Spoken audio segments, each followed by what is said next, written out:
How's it going, guys?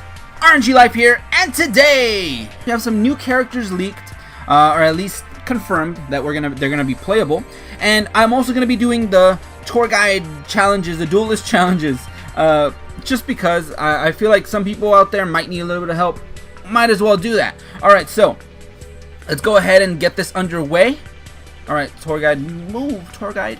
All right, so first of all, I have already cleared them, so there at least that proves that I know how to do them. We're gonna go ahead and start with the first one, which is the one with the flame swordsman. So let's go ahead and get this one started. All right, so there she is, tour guide from the underworld. I don't know, I kind of want her to be a playable character. I don't know about you guys, but I would love to play as tour guide. She seems kind of awesome. Alright, and got that manly Japanese Joey voice, or Jonochi. Alright, so first of all, we're gonna be starting off like this is all we have. We have these monsters on our field. We have Riryoku in hand. We're gonna go ahead and activate Riryoku first. It doesn't matter if you activate it first or whatever, but basically what we're gonna do is gonna cut one of these red eyes in half, give it to Flame Swordsman. He's gonna gain the boost here. Now, we do have 1,100 life points, 1,100. We're gonna go ahead and enter battle phase since Blue Flame Swordsman activates during battle phase. So does this guy. So we're gonna clash, or technically attack him into him. We're not gonna activate his effect. He's gonna die, and we're gonna get Phoenix Gearfried in the grave, and that's actually really important. Now we're gonna go ahead and attack. Normally we'd clash, but we're gonna activate his effect real quick just to give all his power to Flame Swordsman. So he's 3,600 now. We lose 600. We have 100 life points left. So close. And now we're going to activate his effect, which he brings back another monster, a fire or whatever. So he brings him back. Alright. And now this guy's out. He's huge. And we're going to go ahead and attack for a direct 1,000. And this should be game. Direct 24. GG tour guide. Get wrecked. We got Joey over here winning with the Flame Swordsman. And that was the first one. Not that bad. Not that bad at all. The second one, on the other hand, is a little bit more tricky. It actually took me a few tries to actually get it, because there's a lot of roundabout shenanigans. Alright, so let's go ahead and get the second one started. Alright. And there she is, tour guide from the underworld. Like I said, I really want her to be a playable character, dude. Alright. At least for like an event or something. But let's see what we got. Alright. So. Yeah. Alright, so it puts us in an impossible position. We have to take out 3 Blue Eyes Ultimate Dragons in one turn and win and actually aim for game right now, which just seems impossible with what we have. But we do have Venus, and Venus is OP. We're going to activate Venus's effect. Good thing is we do have life points, so it doesn't matter what position you bring them out in, to be honest. We're going to activate again. I think he does give us the prompt to chain. Why not chain? Why not? We're going to activate Order to Smash, and we're going to get rid of our Shine Ball. And normally you would be able to chain, what's it called, Order to Charge. But no, you don't want to do it in this position because it will get negated because they are Riryoku fields. So we're not going to chain it.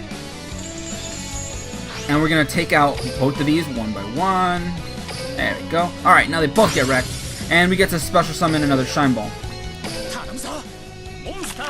Alright, and one thing that is important, we have to get Summon Skull on the field, so might as well tribute right now. And then I'm gonna activate it again. And this last one is basically just for the draw power right now. It could be for that. Let's see, we're gonna also, I think here, it doesn't matter what order you're gonna do it, but I'm gonna go ahead and activate White Elephant's Gift, send Summon Skull to the grave. Don't want to chain anything. Now I have my draws. I have my last cards that I'm going to need. And we're also going to activate Order to Charge. And this is going to send this one to the grave. It's important that you're sending them to the grave. You don't want an atmosphere right off the bat. And we're going to take out one of the Blue Eyes. So now that we have all those monsters in the grave, we can special summon Sky Scourge and Rise. And we're going to banish all of our Shine Balls. And the Summon Skull we tributed, or banished, or whatever, not banished, the one we sent to the grave. Now he comes out, and it does have the effect to banish our opponent's stuff. So we're going to activate that effect and banish that Blue Eyes. So whichever one, banish the one in front of it. And from here on, we can activate the atmosphere. Gonna send these guys, or banish them, I guess. And that random Gokubor that they put in the grave. I don't know, they gave us like a really useless material, but probably to show that it has nothing to do with the deck. And now we have the atmosphere activate effect, steal the Blue Eyes Ultimate Dragon for a total of 5,500, which lets us attack directly for game. And that is that's how you clear these. The reward for this one, it felt kind of weird, but the reward was Dark Fire Soldier. There you go, number 1. He's only 1,700, 4-star fire. I guess he's a pyro. That might add a little bit of playability because we don't have many pyro monsters. But whatever, I mean, it doesn't seem like that great of a card. We are getting a lot of interesting cards with these Duelist challenges. I'm gonna go ahead and talk about them now, and then I'll go ahead and talk about the playable characters. Okay, and it looks like it's gonna be alternating between the challenges. The next card we're gonna get on challenge number 4, and that is King Pyron. This guy is a 5-star pyro Gemini, I guess fire obviously, and it's just kind of a weird card, but I'm gonna go ahead and read its effect just so you guys can know how it works. It is a Gemini, so it comes out as normal. It's only effect once you resummon it. It's basically once per turn you can inflict 1,000 damage on your opponent, which is probably decent for burn. I don't know how good this is gonna be, but it doesn't activate right away. Maybe when combining it with that card Supervise, it might become useful. But we're getting a lot of Gemini stuff in this game. So there's that one. That one's the prize for number 4 when that does come out, probably in the next day or two. So we have that one. And moving on, for number 5, we're getting gems. For number 6, we're getting Fire Princess, which is another pyro, so more of that pyro support. A 4-star, 1,300. This one's a rare though. I think the other one was a normal. This one's a rare. And this one is another kind of burn card, so its effect does state, each time you gain life points, inflict 500 damage to your opponent. Maybe with like the draw card effect of Solemn Wishes. Every time you draw, you gain 500 and burn your opponent for 500. That could be pretty cool. But I mean, the cards seem pretty mediocre. But aside from the cards that have to do with the Duelist challenges, we're moving on, and I'm going to talk about some interesting leaks that shows off some characters that are going to be playable possibly in the near future. I'm not sure. It looks like they're just setting it up though. Alright, so let's go ahead and get that started.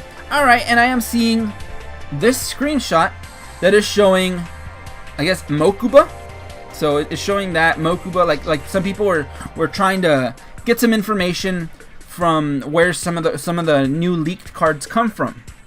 Like they did add that recently. One of them is showing that Mokuba is one of the characters that you can get cards from because he's going to be playable, and it's a level up reward. For Mokuba, I'm seeing his level up rewards as one of them is going to be Rude Kaiser, which is kind of a garbage card to be honest. And the other level up reward that I'm seeing that is actually looking pretty good is Ancient Rules, which basically it's a card that for one turn you get to play with all the rules of Yu-Gi-Oh, where you just bring out a Blue Eyes without tributing, which is pretty awesome. I think it special summons it though, so even better. You don't have to waste your normal summon. So there's that. I mean, and then we also have some cards that are shown off with Mokuba's starter deck, like cards that he's gonna get in the starter deck, which is Rude Kaiser again, Wicked Dragon with the Ersatz head or something. Probably it's garbage. It's just a vanilla like 3-star. It's really bad. And then we have Niwatori, which is a 3-star like 900 attack bird or something. It's not good at all. It has to do with the anime, because there was an arc in the anime where there was like some kind of game and Mokuba was like the princess or something, and they had to ride Niwatoris. But that's pretty much that for Mokuba. The other characters that I want to show off, obviously you see we have Alexis Rhodes, Aster Phoenix, and Bastion Misawa. Now, the fact that it shows up as a level up reward, starter deck, level up reward, that means that they are going to be playable characters. And I actually have a list of some of the cards that are in there, level up rewards and starter decks and stuff like that, which is just kind of weird. Like, I have to say, some of the cards I'm seeing, I'm just wondering why. But whatever, let's go ahead and get started looking at those. For Alexis Rhodes, I'm seeing one of her level up rewards as a card called Spell Shield Type 8. And I'm not sure if she played this in the anime. Like, I kind of missed out on a bit of GX since it was taken off the air for a while. And I don't know, I just completely lost track of it. And I don't know if she ever did play this. So I don't know if this is an accurate card that she would play. Its effect does state, activate one of these effects. When a spell card is activated that targets exactly one monster on the field, negate the activation, and if you do, destroy it. And the next one is, when a spell card is activated, send one spell card from your hand to the graveyard, negate the activation, and if you do, destroy it. So pretty good like counters for spells, which is in the name, Spell Shield type 8. I mean, it's supposed to counter spells. I'm also looking at some of her duel rewards, which is, I mean, a little bit like kind of sad, to be honest. I'm seeing one of her duel rewards as Performance of Sword, which is a really garbage like ritual monster, worse than Hungry Burger. And obviously the ritual spell for that card, because I know Alexis plays like Cyber Angels, which is a ritual archetype that is actually pretty decent. I don't like what I'm seeing here, but they are just rares, so it could be that they're just like her. Fight her at level 10. This is some of her prizes that she gives or something. But I'm betting that once you fight her later on, she is gonna give out those Cyber Angels as well, because I mean, I saw them in the leaks. I know there was Cyber Angels in the game. I don't know if they're gonna be like hers specifically, or if she's gonna drop them, but I don't know. Moving on, we're looking at, I guess, Astra Phoenix and his starter deck. You only have one card leaked for him, and that is a really, really bad card, Crocodilus, which is a card that technically Mokuba used, so I don't know. But there it is, Crocodilus is in Astra Phoenix's starter deck, which seems pretty irrelevant, to be honest, because we don't have any other information. So all we have is like a really bad card from his starter deck, which nobody plays either way. Moving on, we also have Bastion Misawa's cards. Looking at some of his level up rewards, and one of them is a rare. It's a dragon. I think it's like a 7-star with a 2100 attack, 2800 defense, and it is called Hyozanryu, which I mean it's a dragon, I guess. It's a rare, so it's honestly pretty garbage. I think it's gonna be one of his first cards, but it's like a diamond dragon. Nobody really cares about it. I don't know if we can make a deck around it, but at that point, why not run Blue Eyes? And another one I'm looking at is a card called DNA Transplant, which is an SR, so it is going to be a little bit higher up most likely, and it is one of these cards that lets you choose an attribute and all of them become that attribute. So kind of like DNA Surgery, but for attributes. And I mean, there's that, and that's pretty much it for the leaks for these guys that has shown up, from what I can see at least. But that's pretty much it. So at least we know that these GX characters are going to be playable. Still no sign of like Jaden / Judai, which obviously he's gonna be playable. He has to be. Why would they not make him playable? But whatever.